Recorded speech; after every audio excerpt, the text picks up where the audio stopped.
नमस्कार बच्चों। एक्सरसाइज 7.5 चल रही थी हमारी। प्रश्न नंबर 8 तक मैं करा चुकी थी। आंशिक भिन्न ये टॉपिक चल रहा था हमारा। तो प्रश्न नंबर 9 पर आते हैं आगे। प्रश्न नंबर 9 है 3x + 5 ऊपर है, नीचे x की घात 3 माइनस x की घात 2 माइनस x + 1। आप देख रहे हैं ऊपर की घात 1 है, नीचे की घात 3 है। ऊपर जो बहुपद है उसकी घात 1, नीचे जो बहुपद है उसकी घात 3। अतः ये किस तरह का उचित परिमेय फलन है, यानी इसका आंशिक भिन्न या इसमें काम किया जा सकता है। अगर ऊपर की डिग्री बराबर होती या ज़्यादा होती तो पहले हमें भागफल देना होता। तो हर एक क्वेश्चन में जहाँ ऊपर भी बहुपद है और नीचे भी बहुपद है, हमेशा डिग्री चेक करेंगे। इसके बाद अब हम नीचे वाले का फैक्टर्स करते हैं, गुणनखंड करते हैं। इन दोनों में से x² निकाला, x - 1 बचा।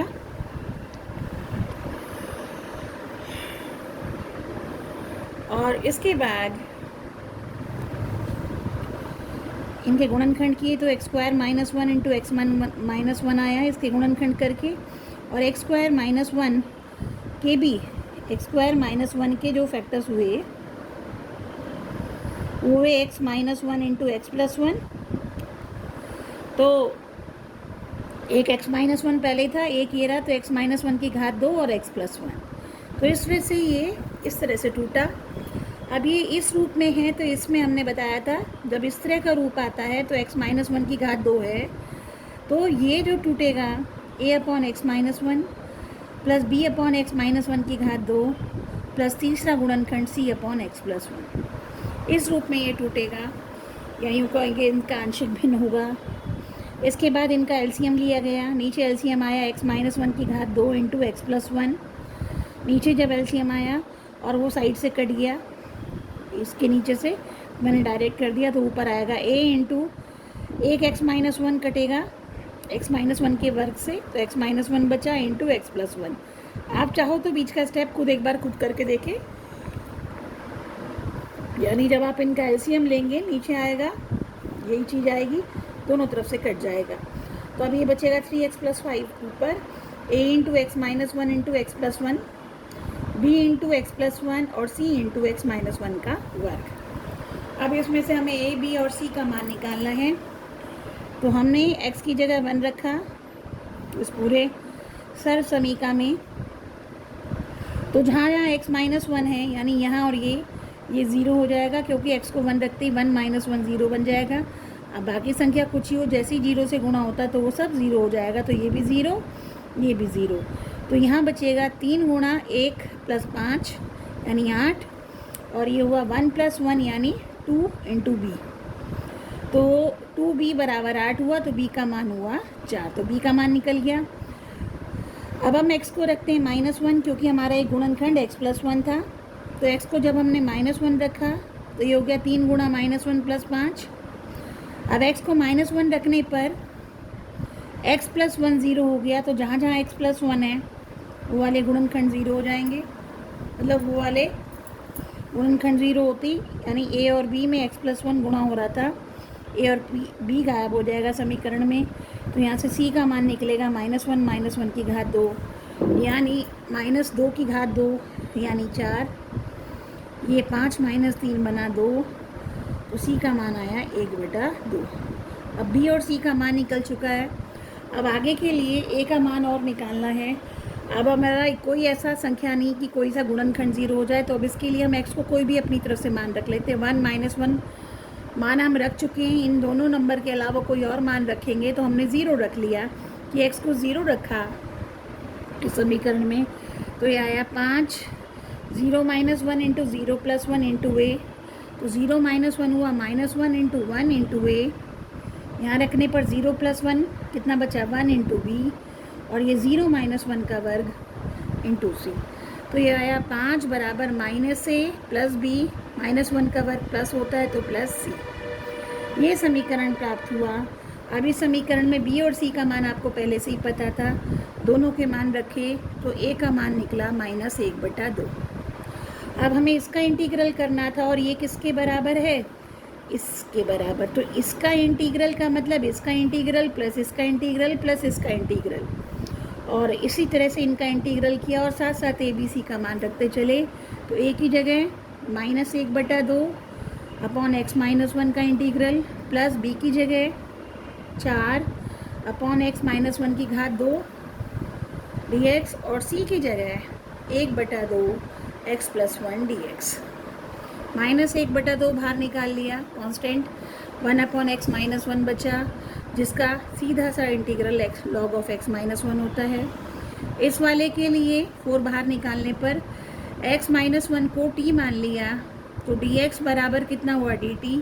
तो ये dx 4 तो गया बाहर, dx की जगह dt और इसकी जगह t माना था, तो t की घात 2, यहाँ प्लस 1/2 और इसका सीधा इंटीग्रल log of x + 1। अब ये दो तो हो चुके, अब इसका क्या होगा, ये इसका इंटीग्रल -1/t, क्योंकि इसे बनाएंगे t की घात -2। इसका मतलब हुआ t की घात -2 और -2 का t की घात -2 का इंटीग्रल होगा t की घात -2 + 1 अपॉन -2 + 1 यानी t की घात -1 अपॉन -1 यानी -1 अपॉन t। बाकी ऐसे की ऐसे, बाकी का इंटीग्रल ऐसे कैसे उतार लिया और अब t का मान हमने वापस रखा, t हमने माना था x - 1, तो t की जगह हमने x - 1 वापस रखा। तो ये आपका आया प्रश्न नंबर 9। आते हैं प्रश्न नंबर 10 पर। प्रश्न नंबर 10 है 2x - 3 upon x² - 1 into 2x + 3। इस x² - 1 को x - 1 इंटू x + 1 लिख सकते हैं। तो इस तरह से 3 गुणनखंड हुए हैं, तीनों की घात 1 है। क्वेश्चन करने से पहले ही हमने चेक किया था कि इसकी घात 2, इसकी घात 1, दोनों गुणा हो रहे हैं तो घात जुड़ जाती है। तो नीचे वाला बहुपद जो है उसकी घात हो गई 3, ऊपर वाले की घात 1, नीचे की घात 1 ऊपर वाले से ज़्यादा है, अतः ये हुआ उचित परिमेय फलन। यानी इसको डायरेक्ट हम पार्शियल फ्रैक्शन यानी आंशिक भिन्न इसका कर सकते हैं। तो चूँकि तीनों ही गुणनखंड क्या थे, रैखिक थे यानी घात 1 वाले थे, तो सीधा इसका तरीका a/x - 1 + b upon x + 1 + c upon तीनों से अलग अलग कर दिया, एलसीएम लिया, एलसीएम लेके ये समीकरण आया जब नीचे वाला एलसीएम कट गया। अब इस समीकरण में a b c का मान निकालना है। एक बार x को रखा हमने मान 1, तो जहाँ जहाँ x माइनस है वो ख़त्म हो जाएगा, x - 1 है वो ख़त्म हो जाएगा, क्योंकि x को 1 रखते ही x - 1 0 बन जाएगा। तो इस तरह से 2 × 1 - 3 बराबर a 2, 1 + 1, 2 × 1 + 3 यानी 5, a का मान आया -1/10। फिर x को रखा -1, x को -1 रखने पर जहाँ x + 1 गुणनखंड है यानी ये वाला और ये वाला, यानी a और c खत्म हो जाएगा, समीकरण में सिर्फ b वाला वो रह जाएगा। तो b उल्टे हाथ पे 2 × -1 -3, ये 0 ये 0, b -1 बना -2, 2 × -1 यानी -2 + 3 और इसे सॉल्व करके b का मान आया 5/2। a आ गया, b आ गया। अब तीसरा गुणनखंड था हमारा 2x + 3, तो यहाँ x को रखा -3/2। आप चाहे तो कुछ और संख्या भी रख सकते हैं, क्योंकि a और b का मान हमारे पास पहले से ही आ चुका। तो हमने यहाँ x को -3/2 इसलिए रखा कि x को -3/2 रखते ही 2x + 3 ये वाला जो आपका गुणनखंड है ये 0 हो जाएगा।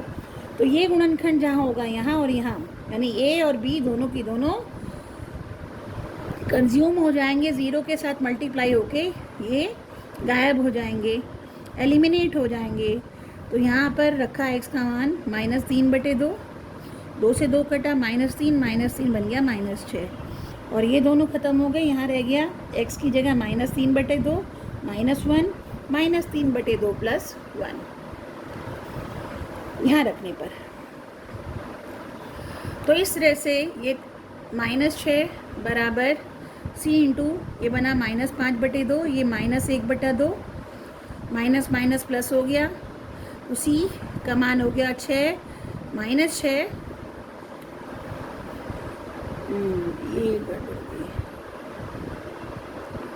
ये भी +6 क्योंकि ये भी माइनस था, माइनस तो प्लस का 6 और ये माइनस भी आपस में कट गया, तो ये प्लस का 6 रह गया, 2 दूनी 4 ऊपर चला गया, 5 एकम 5 नीचे आ गया, तो ये हो गया 24/5। तो इस तरह से जो इसका इंटीग्रल निकालना था, यानी ये किसके बराबर है, इसके, और ये किसके बराबर है, इसके, तो इस पूरे का इंटीग्रल का मतलब इसका इंटीग्रल प्लस इसका इंटीग्रल प्लस इसका इंटीग्रल। तो इस तरह से ये जो आई है इसका इंटीग्रल यानी ए की जगह -1/10 अपॉन x - 1 प्लस इसका इंटीग्रल यानी b की जगह 5/2 अपॉन x + 1 और c की जगह 24/5 अपॉन 2x + 3। इन दोनों को कांस्टेंट बाहर निकलने पर इन दोनों का डायरेक्ट इंटीग्रल आपका लॉग के रूप में -1/10 बाहर निकला, तो ये बन गया log of x - 1। यहाँ 5/2 बाहर निकला, ये बन गया log of x + 1। और अभी यहाँ 24/5 बाहर निकला और 2x + 3 को माना t, तो इसको डिफ्रेंशिएट करने पर आएगा 2dx = dt। तो ये जो dx था इसकी जगह लिखा जाएगा dt/2। तो इस तरह से ये आपका सॉल्व हो चुका था 24/5 और dx की जगह dt/2 और इस पूरे को आपने t माना था। तो इस तरह से 24/5 ये 1/2 बाहर आ गया और ये रह गया 1/t dt और 1/t का होता है log of t और t का मान वापस 2x + 3 रखा। तो इस तरह से आपका प्रश्न नंबर 10 हल हो गया। तो ये आपको समझ आ गया होगा प्रश्न नंबर 10। आते ही प्रश्न नंबर 11 पर। प्रश्न नंबर 11 है I = 5x upon x + 1 × x² - 4। ऊपर की डिग्री 1, नीचे की डिग्री 2 + 1 यानी 3। ऊपर की डिग्री नीचे से कम, इसका मतलब प्रॉपर फ्रैक्शन यानी उचित परिमेय। अतः इसे गुणनखंड x² - 4 को x - 2 x + 2 में तोड़ा। तीनों गुणनखंड अलग अलग हैं। सीधा सा कैसे खुलेगा, a अपॉन पहला गुणनखंड प्लस b अपॉन दूसरा गुणनखंड प्लस c अपॉन तीसरा गुणनखंड। एलसीएम लिया, नीचे वाले दोनों तरफ का हर एलसीएम एक ही होगा, कट गया, तो ऊपर बचा 5x, ये बचा a × x - 2 × x + 2 a के साथ, b के साथ x + 1 × x + 2, c के साथ x + 1 × x - 2। अब इस समीकरण में एक बार x को रखा -1, तो b और c खत्म हो जाएगा क्योंकि इनमें x + 1 गुणनखंड है। तो 5 × -1 a, x की जगह -1, यहाँ भी -1, सॉल्व किया, a का मान आया 5/3। फिर x को रख दिया 2 इसलिए रखा, जहाँ जहाँ x - 2 होगा वो ख़त्म हो जाएगा। तो यह x - 2 यहाँ था, x - 2 यहाँ था, यहाँ x - 2 नहीं था, तो ये 0 बन जाएंगे, ख़त्म हो जाएंगे, यहाँ आपका ख़त्म नहीं होगा। तो इस तरह से 5 × 2 = 2 + 1 2 + 2, 2 + 1 2 + 2 × b, तो ये हो गया 4 × 3, तो b आ गया 10/4 × 3 यानी 5/6। 2 से 2 कट गया, 2 पंजे 2 दूनी 3 दूनी 6, b का मान 5/6। अब एक गुणनखंड चूँकि x + 2 भी था इसलिए x को -2 रखा, तो -2 रखने पर जहाँ जहाँ x + 2 है यानी ये और ये दोनों ख़त्म हो गया, यहाँ x + 2 नहीं था तो ये बचा रह गया। तो 5 × -2 5 × -2 ये हो गया -2 + 1 -2 -2, तो -1 -4 ये बना 4 × c, ये बना -10, तो c का मान आया -10/4 यानी -5/2। और इस तरह से इसका इंटीग्रल यानी इसका इंटीग्रल यानी इन तीनों के अलग अलग इंटीग्रल यहाँ लिए गए ए बी सी के मान रखते हुए। ए बी सी के मान यहाँ हैं, तीनों की तीनों नीचे की तरफ रैखिक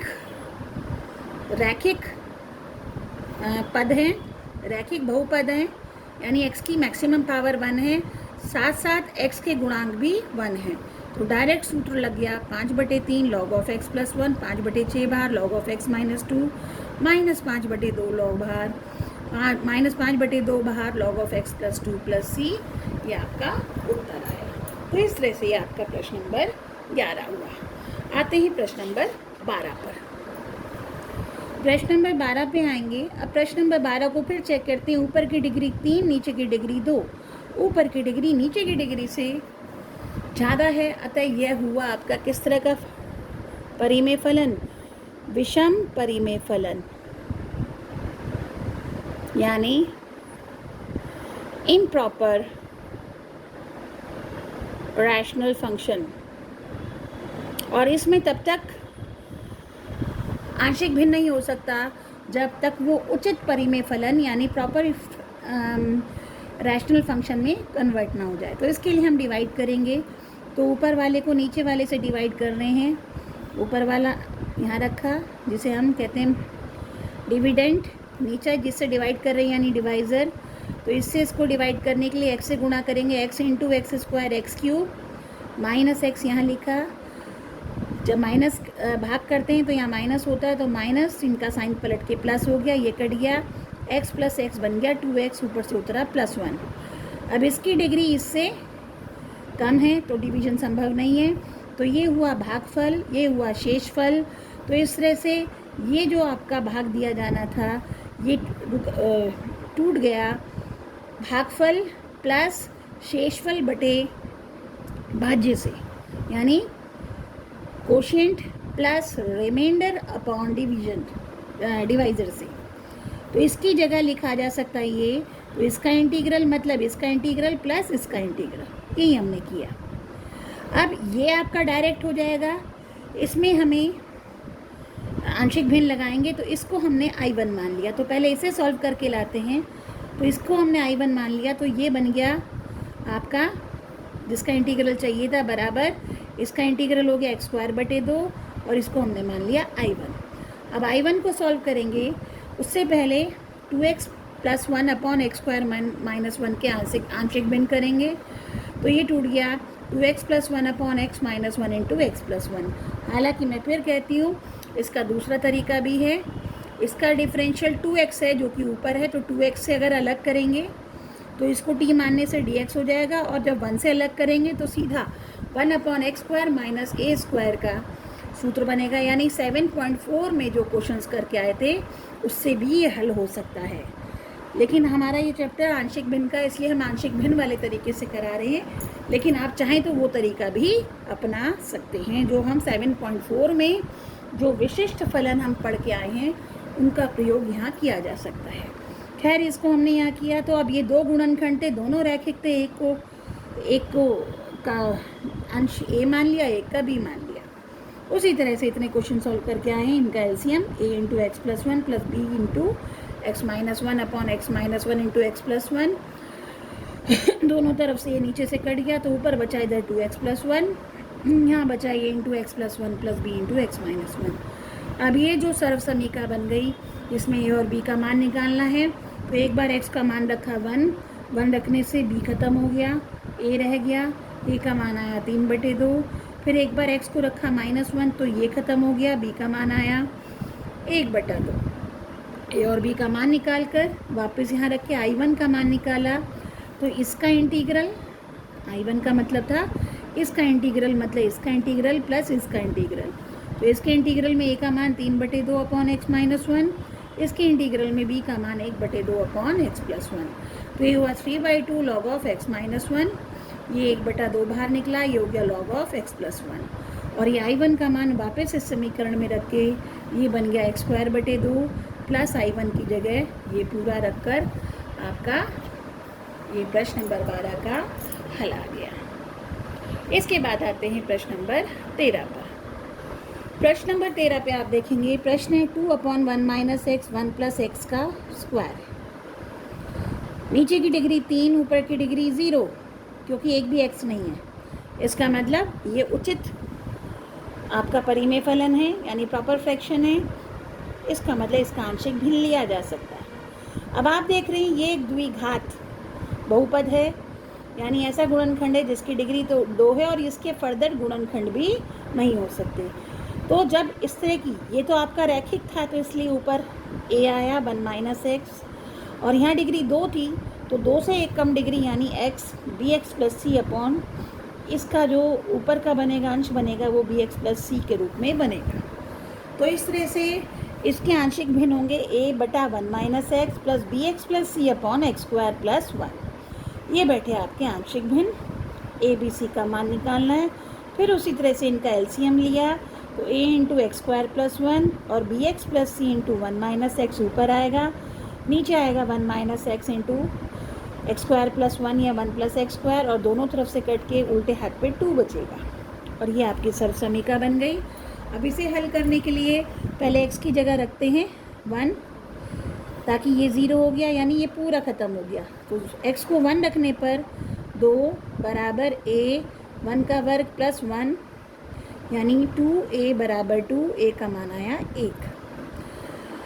अब इसमें इसको हम 0 नहीं बना पाएंगे, क्योंकि ऐसा कोई मानिए इसका स्क्वायर -1 आ जाए। ऐसा मतलब x ऐसा कोई भी वास्तविक संख्या नहीं है जिसका स्क्वायर -1 आ जाए। अब इसके लिए हमने क्या किया कि x को एक बार 0 रखा। 0 रखने पर कम से कम b ख़त्म हो जाएगा, इसलिए 0 रखा। आप चाहे तो कोई और संख्या भी रख सकते हैं, उससे a और b में उससे b और c में एक समीकरण आएगा, a b c में a का मान रख के b और c में एक समीकरण रहेगा।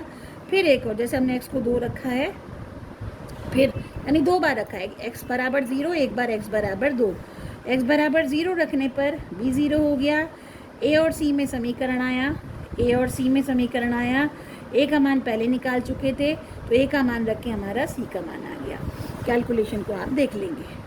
अब हमारे पास a और c का मान आ चुका है। अब हमने x को कोई भी मान दे दिया, चूँकि 0 और 1 दे चुके थे। आप चाहे तो 2 दे दें, आप चाहे तो -2 दे दें, आप चाहे तो -1 दे दें। मैंने खैर 2 रख दिया, तो उल्टे हाथ पे तो 2 ही था।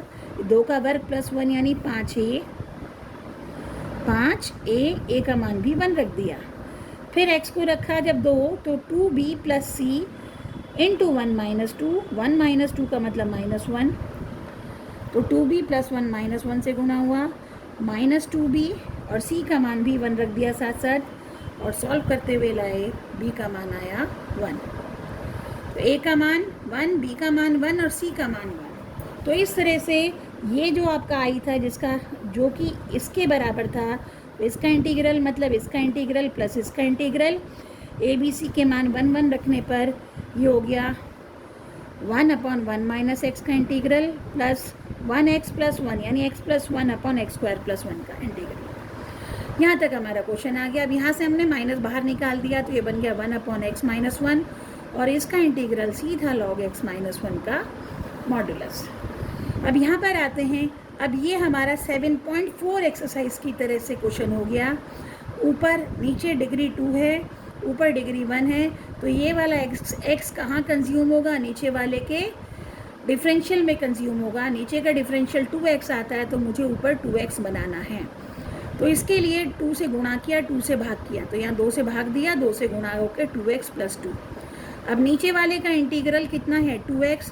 तो ये जो 2x है, इससे इसको अलग कर लिया, 1/2 2x बटे ये प्लस 1/2 इंटू इस 2 से जो अलग किया था, कायदे में ये 2 यहाँ था, लेकिन 2 बाहर निकल गया, तो यहाँ 1/x स्क्वायर प्लस 1।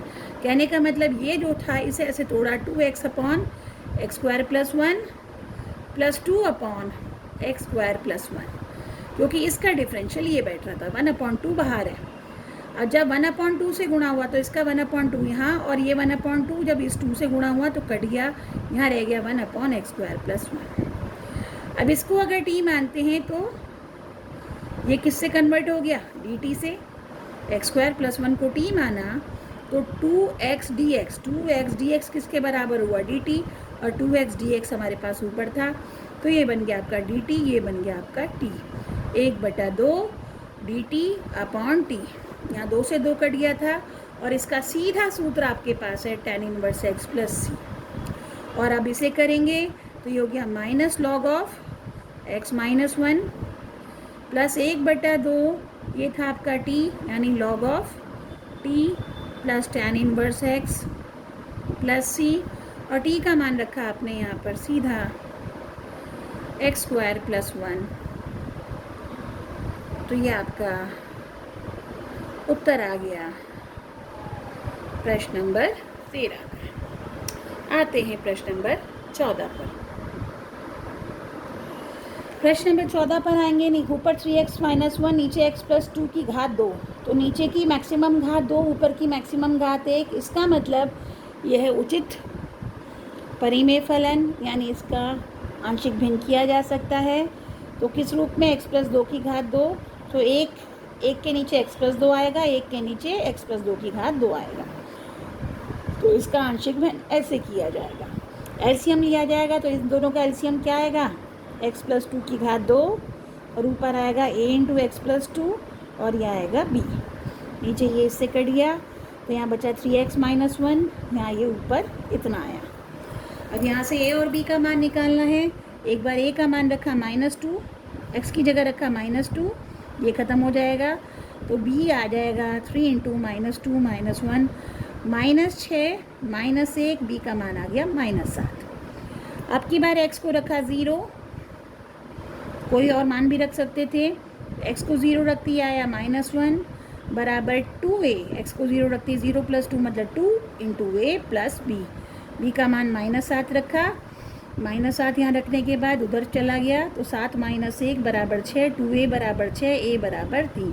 तो a का मान 3, b का मान -7। तो इसका इंटीग्रल मतलब इसका और इसका इंटीग्रल का योग, इसका इंटीग्रल प्लस इसका इंटीग्रल। तो इस तरह से ये बन गया a की जगह 3/x प्लस 2 प्लस b की जगह -7/x प्लस 2 की घात 2। हालांकि ये सूत्र आप सीधा जानते हैं, इसका सीधा log ऑफ x प्लस 2 होता है, लेकिन यहाँ x प्लस 2 को आपको t मानना था तो हमने दोनों में ही काम चला लिया। तो x प्लस 2 को t माना तो dx बराबर dt। तो ये बन गया dx की जगह dt, 3 की जगह 3, x प्लस 2 की जगह t। यहाँ -7 बाहर, dx की जगह dt और x प्लस 2 की घात 2 की जगह t का घात 2। और इसका हो गया -3 log t -7 और इसका इंटीग्रल हुआ t की घात -1/-1 प्लस c। t का मान वापस 3 log x प्लस 2 और माइनस प्लस 7 और t की घात -1 बना 1/t और t का मान नीचे रखा x प्लस 2। ये आपका उत्तर बैठा। ये था प्रश्न नंबर 14। आते हैं प्रश्न नंबर 15 पर। प्रश्न नंबर 15 दे रखा है आपको 1/x की घात 4 माइनस 1। x की घात 4 माइनस 1 को x की घात 4 को लिखेंगे x की घात 2 की घात 2 minus 1 a square minus b square का सूत्र लगा के यहाँ आएगा x square minus 1 into X square plus 1। और ये x स्क्वायर माइनस 1 फिर x स्क्वायर माइनस 1 स्क्वायर मानते हुए टूट जाएगा x minus 1 into X plus 1। ये ऐसे कैसे? तो अब आपके पास इसमें 3 गुणनखंड हो गए, नीचे 2 रैखिक, एक हो गया आपका द्विघात यानी क्वाड्रेटिक। 1 की घात 2 और 2 में घात 1 तो जिनमें घात 1 है उनमें तो कांस्टेंट टर्म्स आएंगी। a/x माइनस 1, x माइनस 1 के ऊपर a मान लिया, x प्लस 1 के ऊपर b मान लिया। और चूंकि ये द्विघात था तो इसमें x के साथ आएगा तो cx प्लस d वाला रूप यहाँ डाला।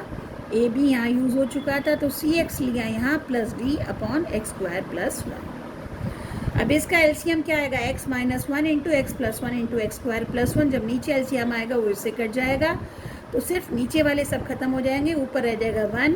यहाँ आएगा a into X plus 1 into X square plus 1 ये रहा, plus b into X minus 1 into X square plus 1 plus C X plus D into X minus 1 into X plus 1। अब इसमें आगे करेंगे तो सॉल्व करने पर आपका समीकरण बना। मैंने पिछले पेज से उतार लिया।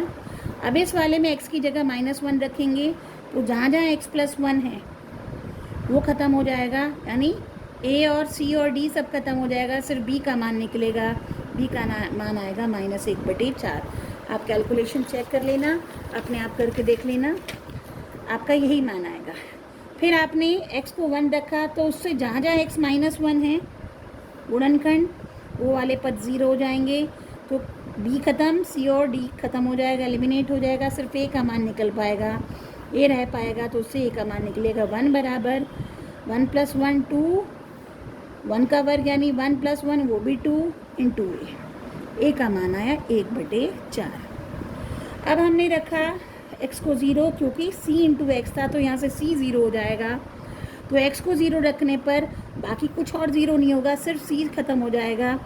तो ए बी और डी में समीकरण आपके पास आया, ए बी और यहाँ सी ख़त्म हो गया, डी में समीकरण आया। मान रख के देखिएगा। तो इस तरह से फिर ए का मान 1/4 और बी का मान -1/4, -1 ये रहा और बी की जगह -1/4 रख दिया। ये बचा डी और ये -1 × +1 -1 था, -1 जब डी के साथ गुणा हुआ तो -d, तो ये हो गया 1/4 minus minus plus 1/4 minus D, ये बन गया 1/2 -d और डी का मान हो गया डी उधर 1 -1, मतलब 1 का -1 बन के इधर, तो इस तरह से डी का मान आया -1/2। ए बी डी का मान आ गया। अब सिर्फ मान रह गया किसका, सी का। उसके लिए क्या किया कि अब x को कोई भी मान दे दो, चूँकि 1 -1 0 दे चुके, इनके अलावा कोई भी मान और दे सकते हैं, मैंने रखा 2। तो अब चूँकि कोई भी गुणनखंड x को 2 रखने पर 0 नहीं बनेगा, तो इस समीकरण में ए बी सी डी सभी कुछ आएंगे, ए भी आएगा, बी भी आएगा, सी भी आएगा और डी भी आएगा। तो इस समीकरण में ए बी सी डी सब आ गए। फिर हमने ए की जगह 1/4, बी की जगह -1/4 और डी की जगह -1/2 रख कर ये समीकरण ए बी सी डी में आया था। ए की जगह 1/4, बी की जगह -1/4 और सी का हमें पता नहीं था, डी की जगह हमने रखा -1/2। इसको सॉल्व किया इस समीकरण को और पाया कि सी का मान आया 0। तो सी का मान 0 का मतलब जो आपका बेसिकली क्वेश्चन था 15वां यहाँ पर, तो इसका जो इंटीग्रल लेना था, यानी इसके इंटीग्रल के बराबर और इसका इंटीग्रल इसके इंटीग्रल के बराबर, तो इसका इंटीग्रल प्लस इसका इंटीग्रल प्लस इसका इंटीग्रल, और सी इसमें 0 हो गया। तो यहाँ सिर्फ क्या रह गया, d/x² + 1। तो ए की जगह 1/4 अपॉन x - 1, बी की जगह -1/4 x + 1, सी की जगह 0 × x, डी की जगह -1/2 अपॉन x² + 1। तो इस तरह से इसमें ये सब्स्टिट्यूट करते चले गए और अब इसको हल करेंगे। 1/4 बाहर, 1/x - 1 का इंटीग्रल log of x - 1, यहाँ -1/4 बाहर, 1/x + 1 का इंटीग्रल log of x + 1, यहाँ -1/2 बाहर, अंदर रह गया 1/x² + 1, जिसका सीधा इंटीग्रल होता है tan 1x + c। तो इस तरह से आपका हुआ प्रश्न नंबर 15। आते हैं प्रश्न नंबर 16 पर। प्रश्न नंबर 16 को देखेंगे, कुछ अलग तरह का क्वेश्चन है। यहाँ इस तरह के क्वेश्चन जब ऊपर तो 1 ही हो, यानी x का कोई भी पद ना हो, और यहाँ x की कोई भी घात हो अंदर की तरफ, और यहाँ सिर्फ x की क्या घात हो, 1। अगर इसको t मानते हैं तो इसका डिफरेंशियल क्या होगा, n अचर संख्या, कोई बात नहीं, x की क्या घात रह जाएगी, n - 1। तो इसको अगर t मानना चाहें तो हमें ऊपर x की घात n - 1 चाहिए। तो हमने क्या किया, इससे एक कम घात ऊपर गुणा करेंगे तो नीचे भी गुणा करेंगे। चूँकि नीचे x हमारे पास पहले ही था, तो ये x जब इसके साथ गुणा होगा तो x की घात n बन जाएगा। तो अब हमारे पास क्या रूप आ गया, x की घात n, नीचे 2 जगह भले ही हो और ऊपर क्या है, इससे एक कम घात, यानी इनमें जब भी x की पावर n को t माना जाएगा, ऊपर उसका डिफरेंशियल मौजूद होगा। तो इसलिए अब x की पावर n को जब t मानते हैं तो ये हो जाएगा n × x की पावर n - 1 dx बराबर dt। तो ये जो x की पावर n - 1 dx है, उसकी जगह क्या लिखा जा सकता है, n नीचे चला गया, dt/n। तो इस तरह से इसकी जगह dt/n, इसकी जगह t यही माना था, और इसकी जगह t + 1। 1/n बाहर निकला तो ये बच गया 1/t × 1 + t। और अब इसका आंशिक भिन्न करेंगे, ये बिल्कुल वैसे ही क्वेश्चन बन गया। 2 गुणनखंड हैं, दोनों रैखिक गुणनखंड हैं, ये और ये। अब इसे या तो आप a/b + a/t + b/1 + t करके आंशिक भिन्न करके, जैसे अभी तक क्वेश्चन करके आए थे, आप वैसे कर सकते हैं। पर चूँकि ये सिंपल केस है, इसलिए इसको मैंने यहीं कर दिया। प्रक्रिया ये भी आंशिक भिन्न कहलाएगी, यानी अगर आप इसको a/t + b/1 + t मान के करेंगे तो a का मान 1 आएगा और b का मान -1 आएगा। आप चाहे तो करके देख लीजिए। मैंने इसको, चूँकि ये सिंपल केस था, ऊपर 1 था, अपनी तरफ से +t - t किया, तो 1 प्लस टी से इसको अलग अलग कर दिया, 1 प्लस टी अलग और माइनस टी से अलग। यहाँ 1 प्लस टी कट गया, यहाँ टी कट गया, यहाँ बचा 1 अपॉन टी, यहाँ बचा 1 अपॉन 1 प्लस टी, बीच में माइनस का साइन। तो ये सारी प्रक्रिया भी आंशिक भिन्न की प्रक्रिया है, जिसको हम ऐसे मान के किया करते थे। तो आप चाहो तो इसको ऐसे मान के कर लो, यहाँ डायरेक्ट हो सकता है तो डायरेक्ट भी कर सकते हैं, दैट डिपेंड्स अपॉन यू। अब इसको हम इसका करेंगे 1 upon n log of t minus log of 1 plus T का मान वापस रखा। हाँ, यहाँ साथ साथ ये आपका 1 upon n log of T minus log of ये हो गया। अब यहाँ पर सूत्र लगाया हमने log of m minus log of n का, और ये सूत्र होता है लॉग ऑफ m बटे n। तो ये हो गया लॉग ऑफ m बटे n यानी t बटे 1 प्लस टी, और अब t का मान हमने जो माना था x की घात n वो रख कर आपका प्रश्न नंबर 16 हो गया। तो प्रश्न नंबर 16 ये आपका हो गया। आएंगे प्रश्न नंबर 17 पर। प्रश्न नंबर 17 है cos x ऊपर, नीचे 1 minus sine x, 2 minus sine x। देखते ही पता चल रहा है साइन x को t मानेंगे तो ऊपर cos x dx dt से रिप्लेस हो जाएगा। वही काम हमने किया, साइन x को t लिया और ऊपर cos x dx dt से रिप्लेस हुआ, तो ऊपर हो गया dt, नीचे 1 माइनस टी, 2 माइनस टी। अब ये आपका नीचे की डिग्री 2, ऊपर की डिग्री 0, कैसा भिन्न है ये आपका उचित परिमेय फलन है। इनके आंशिक भिन्न किए जा सकते हैं, दोनों की दोनों लीनियर हैं, यानी रैखिक गुणनखंड है, यानी घात मैक्सिमम 1 है। तो एक के ऊपर कांस्टेंट a डालेंगे, दूसरे के ऊपर b डालेंगे, तो इसको ऐसे ऐसे आंशिक भिन्न करेंगे। काम है अब a और b को निकालना। फॉर दैट एलसीएम लिया गया, एलसीएम लेकर कटने पिटने के बाद ये समीकरण बन के आई, ये समीकरण बन के आया। अब इसमें a और b का मान निकालना है। एक बार t का मान 2 रखा, 2 रखने से ये 0 बनते ही a ख़त्म हो गया, और 1 माइनस 2, t की जगह 2 रखने पर उल्टे हाथ पे 1 था, माइनस b, तो b का मान -1 आ गया। फिर एक बार t का मान 1 रखा, 1 रखने पर ये 0 हो गया, 0 होते ही b ख़त्म हो गया, तो यहाँ से a का मान निकला आपका 1। तो इस तरह से इसको तोड़ा जाएगा, a की जगह 1 अपॉन 1 माइनस टी, b की जगह -1 अपॉन टी माइनस टी। चूँकि t का गुणांक माइनस में है तो इसलिए हमने क्या किया, चूँकि हम डायरेक्ट लॉग तब लेते हैं जब ये जो चर राशि होती है, रैखिक चर राशि होती है, उसका गुणांक प्लस का 1 हो। तो हमने यहाँ से माइनस बाहर निकाल लिया, तो ये बन गया t माइनस 1, और यहाँ से भी माइनस बाहर निकाला, वो माइनस और ये माइनस प्लस हो गया, और ये 2 माइनस टी की जगह t माइनस 2 हो गया। या यूँ कह लो ऊपर से माइनस उतारा, नीचे गुणा कर दिया, तो प्लस वाला माइनस और माइनस वाला प्लस हो गया। और अब डायरेक्टली माइनस बाहर निकाल के log of t minus 1 plus log of t plus 2, और ये है लॉग ऑफ m, ये है माइनस लॉग ऑफ n। और अब ये सूत्र बताया था log of m minus log of n का सूत्र होता है लॉग m बटे n। लॉग m यानी t माइनस 2 बटे t माइनस 1 प्लस c, और t का मान हमने रखा साइन x वापस, और ये आपका प्रश्न नंबर 17 का हल हो गया। आते हैं प्रश्न नंबर 18 पर।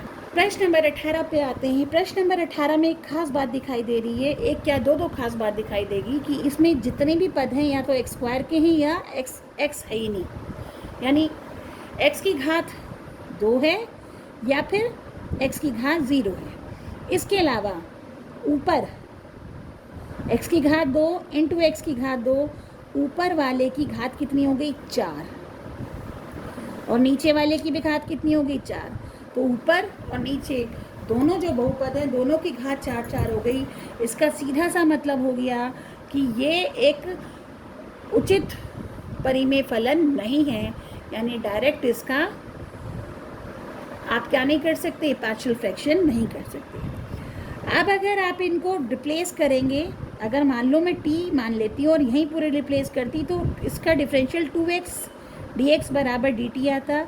यहाँ ऊपर x है नहीं, तो इसको सब्स्टिट्यूशन यानी प्रतिस्थापन नहीं करेंगे, लेकिन इसके पार्शियल फ्रैक्शन को करने के लिए चूँकि यहाँ कोई भी पद एक्स स्क्वायर के अलावा नहीं है, तो टाइम बीइंग के लिए याद रखिए हम प्रतिस्थापन नहीं कर रहे हैं, सिर्फ हम इसको क्या कर रहे हैं, सॉल्व कर रहे हैं, सिंपल कर रहे हैं।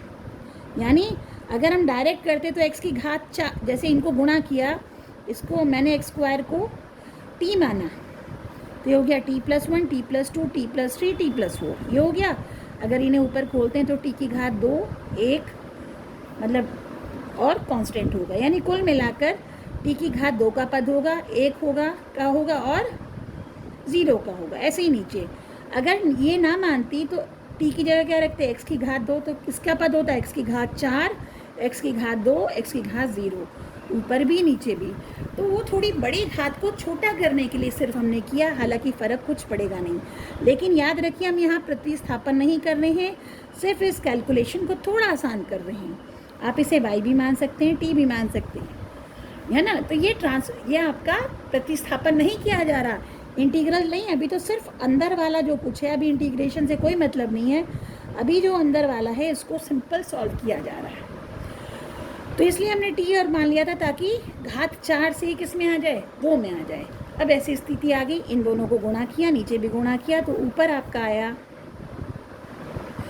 t² + 3t+2, ये मैंने बाद में किया है, और नीचे आया t² + 7t+12। आपका इतना आपका सॉल्व करके आया था। ऊपर की घात 2 है, नीचे की घात 2 है, भाग देना पड़ेगा।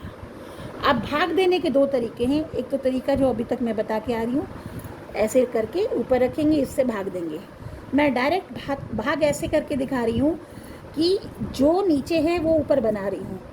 नीचे 7t² है, ऊपर t² बनाया है, नीचे 7t है, ऊपर 3t है, मुझे ऊपर 7t चाहिए।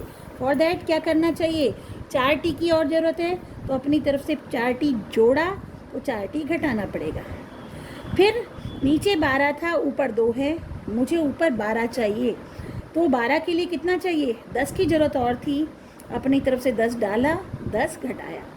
तो ऐसा करने से क्या हुआ कि t² + 7t + 12 तो एक तरफ कर दिया, और बाकी बचा हुआ -4t - 10 अलग कर दिया, तो इससे ये अलग अलग कर दिया।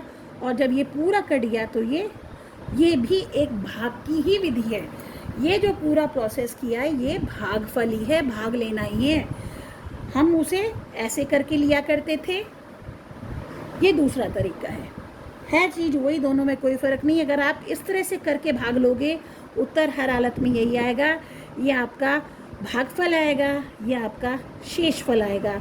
आप चाहो तो इसको यहाँ से अलग से भाग करके देखोगे तो ये भागफल आएगा, ये शेषफल आएगा, और नीचे t² + 7t + 12 भाज्य होगा, जो कि t+3 × t+4 के ही बराबर था। तो कुल मिलाकर ये जो पूरा था आपका, जो कि ये आपने बनाया था, तो ये जो है किस रूप में कन्वर्ट हुआ, 1 - 4t + 10/t + 3 × t+4। अब ये वाला जो भाग है इसको समीकरण 1 मान लिया। अब ये वाला जो भाग है इसकी हम आंशिक भिन्न करेंगे, क्योंकि नीचे घात है 2, t की घात 1, t की घात 1, दोनों की टोटल घात हो गई 2, और ऊपर की घात है 1। तो अब इसका आंशिक भिन्न किया जा सकता है, चूँकि दोनों की दोनों गुणनखंड रैखिक गुणनखंड है, तो दोनों के ऊपर कांस्टेंट आएंगे, एक के ऊपर a, एक के ऊपर b, यानी अचर संख्या आएंगी। तो इस तरह से 4t + 10/t + 3t + 4 को लिख सकते हैं a/t + 3 + b/t + 4। और अब इसका a और b का मान निकालने के लिए एलसीएम लेंगे, a × t + 4 + b × t + 3 ऊपर, और नीचे t + 3 × t + 4, जो कि यहाँ से कट गया। तो इस तरह से 4t + 10 बराबर a × t + 4 + b × t + 3 आपके पास बचा। ये सरसमीका बची। इसमें t को हम -4 रखते हैं तो ये गायब हो जाएगा, b का मान निकलेगा, b का मान आएगा 6। फिर t को -3 रखने पर ये 0 हो जाएगा, एक यहाँ t को -3 रखा, +4 -3 a, और t का मान यहाँ -3 रखा, सॉल्व किया, a का मान आया -2।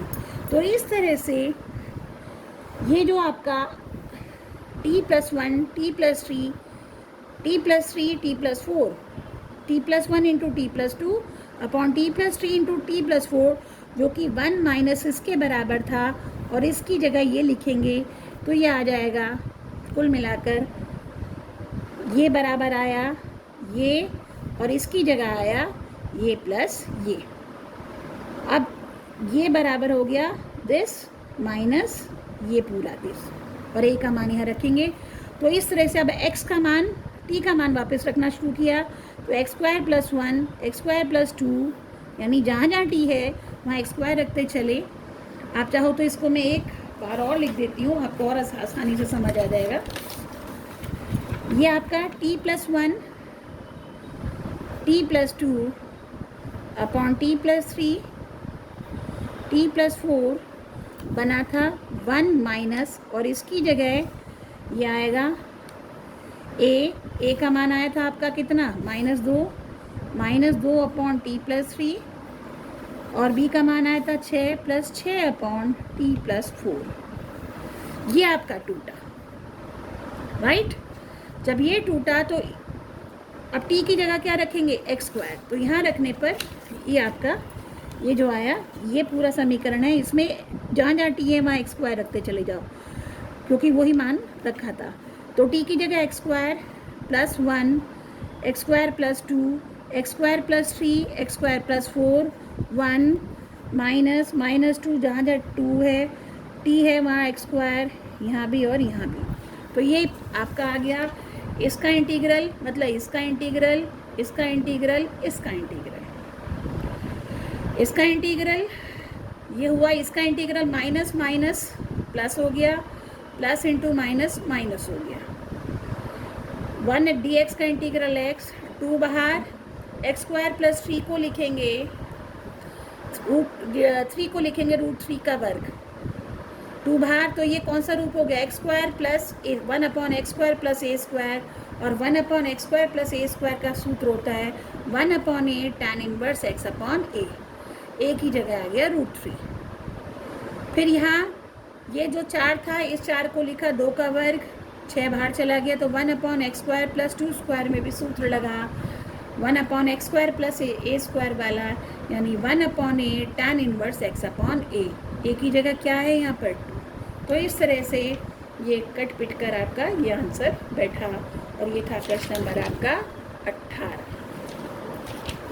तो प्रश्न नंबर 18 आपका पूरा हुआ। इसके बाद आते हैं प्रश्न नंबर 19 पर। प्रश्न नंबर 19 पर आएंगे। अब आप इसी क्वेश्चन में यही फ़र्क आ गया, पिछले इस क्वेश्चन में एक्स स्क्वायर है लेकिन ऊपर एक्स भी है। तो इस क्वेश्चन में जैसे एक्स स्क्वायर को टी मानकर रिप्लेसमेंट नहीं किया था, एक्स स्क्वायर को टी मान के उस वाले फलन में अलग अलग किया था, यहाँ ऐसा नहीं करेंगे। यहाँ तो एक्स स्क्वायर का डिफरेंशियल 2x होता है, इसलिए एक्स स्क्वायर को टी माना, तो ऊपर वाला 2x dx किस में सिमट गया, dt में सिमट गया। तो ये टर्न होकर आ गया dt upon t plus 1 t plus 3। अभी तक ये क्वेश्चन में आप देखते कि ये कैसे थे, द्विघात वाले गुणनखंड थे, लेकिन जैसे ही सब्स्टिट्यूशन दिया कौन से गुणनखंड हो गए आपके, रैखिक गुणनखंड हो गए। और अब रैखिक गुणनखंड होते ही बहुत आराम से इस तरह के बहुत क्वेश्चन करके आए। दोनों के ऊपर अचर राशियाँ होगी, क्योंकि दोनों की घात एक एक है, टी की घात एक, टी की घात एक। इन्हें उसी ढंग से सॉल्व करके अलग अलग तरीके से ए का मान 1/2, बी का मान 1/2, इसलिए ये वाला पूरा बन गया आई बराबर, जो कि इसमें परिवर्तित हो गया था, ए की जगह 1/2 टी प्लस 1, बी की जगह -1/2 टी प्लस 3, 1/2 बाहर लॉग ऑफ टी प्लस 1, इसका -1/2 बाहर लॉग ऑफ टी प्लस 3, इसका 1/2 कॉमन लिया, बचा log of T plus 1 minus log of T plus 3, log of m minus log of n का सूत्र लॉग ऑफ m बटे लॉग ऑफ n, और t का मान वापस रखा एक्स स्क्वायर। और इस तरह से प्रश्न नंबर 19 का हल आपका ऐसे आएगा। आते प्रश्न नंबर 20 पर। प्रश्न नंबर 20 में फिर वैसा ही जैसे अभी पीछे क्वेश्चन करके आए थे हम, प्रश्न नंबर 16 था हमारा। प्रश्न नंबर 16 उसमें यहाँ x की घात n था, यहाँ x की घात 4 है, और यहाँ x की घात 1 है। x की घात 4 का डिफरेंशियल क्या होता है, x की घात 3 को ऊपर नीचे x की घात 3 से गुणा किया, तो ऊपर 3 से गुणा किया तो x की घात 3 रह गया, नीचे x की घात 3 इंटू x बन गया x की घात 4। इससे ये फ़ायदा हुआ कि x की घात 4 को जैसे ही t मानेंगे तो 4x³ dx बराबर dt। तो ये x³ dt किस x³ dx किसके बराबर आ जाएगा? 1/4 dt से। तो ये रिप्लेस हो गया 1/4 dt से, ही हो गया t इंटू टी माइनस 1। और अब ये बेहद सिंपल क्वेश्चन है। यहाँ मैंने फिर डायरेक्ट कर दिया क्योंकि पीछे एक क्वेश्चन आया था उसको भी डायरेक्ट किया था। तो यहाँ 1 ऊपर था ही प्लस टी माइनस टी करके, ये मैंने आंशिक भी नहीं किया है जैसे पहले क्वेश्चन में किया था। आप चाहो तो इसे a/t प्लस b/t माइनस 1 रख कर भी कर सकते हैं। इसे करने से क्या फ़ायदा हो? 1 प्लस टी से अलग कर दिया, टी अलग कर दिया और 1 माइनस टी में से माइनस कॉमन निकाल के अलग कर दिया, यानी t/t इंटू टी माइनस 1 ये हुआ। और ये 1 माइनस टी में से माइनस बाहर निकाला तो क्या बन गया? t माइनस 1 बन गया। अब इससे ये कट गया, t माइनस 1 यहाँ कट गया, यहाँ बचा t माइनस 1, यहाँ बचा 1/t। इसका log ऑफ t माइनस 1, इसका log of t, log m minus log n का हुआ log of m/n plus c। t का मान वापस रखा x की घात 4 और ये हल आ गया। और इसी के साथ प्रश्न नंबर 21, 1/e की घात x माइनस 1 पहले भी बता चुकी हूँ। अगर ऊपर e की घात x का रूप नहीं आता और नीचे e की घात x का रूप आता है तो अगर प्लस है तो माइनस से और माइनस है तो प्लस से, यानी e की घात प्लस x है तो ऊपर नीचे e की घात माइनस x से गुणा करेंगे। और अगर यहाँ माइनस होता तो ऊपर नीचे e की घात x से गुणा करते। उससे क्या होता कि ऊपर e की घात x आ जाती, भले ही माइनस के रूप में आई है। तो जब ऊपर नीचे e की घात x से हम माइनस x से गुणा किया, e की घात माइनस x, जब इससे गुणा करेंगे तो e की घात माइनस x इंटू ई की घात x हो जाएगा e की घात माइनस x प्लस x, यानी e की घात 0। e की घात 0 का मतलब 1 और इस 1 से गुणा होगा तो e की घात माइनस x। तो नीचे हो गया 1 माइनस ई की पावर माइनस x। और ये बेहद सिंपल है कि 1 माइनस ई की घात माइनस x को जैसे ही t रखेंगे तो इसका ये माइनस, इसका डिफरेंशियल e की घात माइनस x, फिर माइनस x का डिफरेंशियल माइनस 1 dx बराबर dt। माइनस माइनस प्लस, तो ये बचा e की घात माइनस x dx बराबर dt, जो कि ऊपर आपका था। तो ये बन गया dt बटे, नीचे वाले को आपने t माना था और इसका सीधा सा log ऑफ t हुआ प्लस c। t का मान रखा आपने 1 माइनस e की घात माइनस x प्लस c और फिर e की घात माइनस, हालांकि आप चाहो तो आंसर यहीं छोड़ दो, यही आंसर आ गया। चाहो तो इसे प्लस में खोल दो, e की घात माइनस x को खोलेंगे 1/e की घात x, एलसीएम लेकर आपका ये प्रश्न नंबर 21 हो गया। आते हैं प्रश्न नंबर 22 पे, जो कि मल्टीपल चॉइस क्वेश्चन है।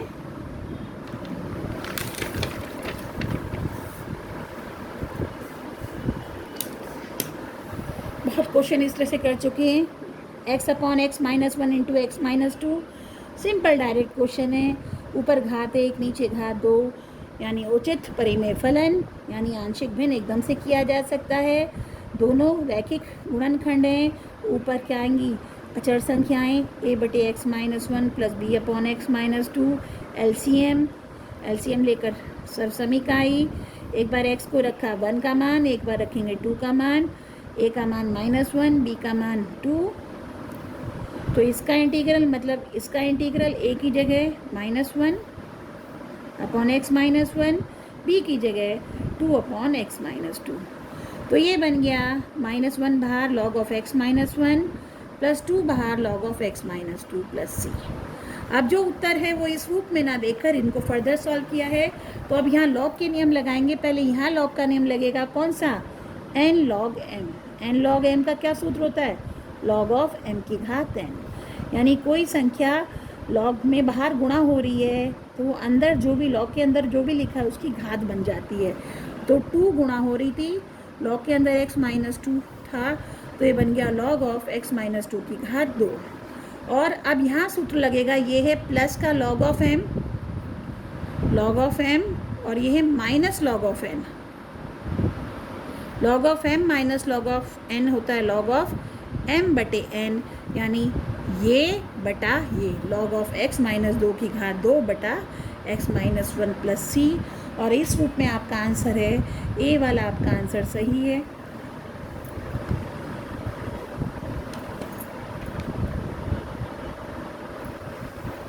और इसलिए ए आपका ऑप्शन सही है। और आखिरी क्वेश्चन पर आते हैं प्रश्न नंबर 23 में। जैसे कि हम क्वेश्चन करके आए थे प्रश्न नंबर 16, प्रश्न नंबर 20 और ये ऐसे ही प्रश्न नंबर 30 है। x की घात 2 है, यहाँ सिर्फ एक x की घात है, ऊपर नीचे x से गुणा किया तो नीचे बन गया x स्क्वायर, नीचे भी x स्क्वायर था ही।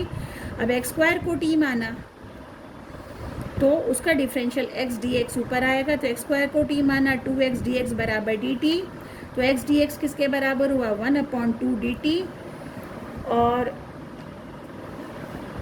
यहाँ रखा 1/2 dt upon t into T plus 1। इसके फिर गुणनखंड, अभी कई क्वेश्चन करके आए हैं, गुणनखंड किया यानी ऊपर 1 था, पार्शियल फ्रैक्शन किया तो partial fraction a upon T plus b upon T plus 1 करके हो सकता है।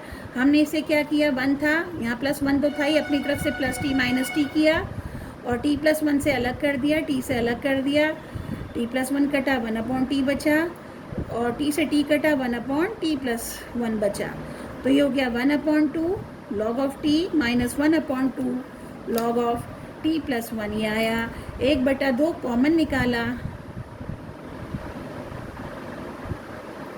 हाँ, पहले t का मान रखा x स्क्वायर यहाँ भी और यहाँ भी, और ये वाला सूत्र लॉग m की घात n कितना होता है, n लॉग m, तो ये 2 निकल कर बाहर आ गया, तो 2 लॉग x2 और 1/2 से गुणा हो रहा था, 2 से 2 कट गया, ये बचा लॉग x माइनस ये लॉग है log of x square plus 1 plus c, यानी आपका कौन सा वाला ए पार्ट जो है वो आपका सही ऑप्शन है, ए पार्ट जो है वो सही ऑप्शन है। तो इस तरह से ये आपका 7.5 एक्सरसाइज आपकी पूरी हुई, और इसके बाद अब नया टॉपिक शुरू करेंगे अगले उसमें इंटीग्रेशन बाय पार्ट्स यानी खंडशः समाकलन। तब तक ये एक्सरसाइज पूरी कीजिए। Thank you.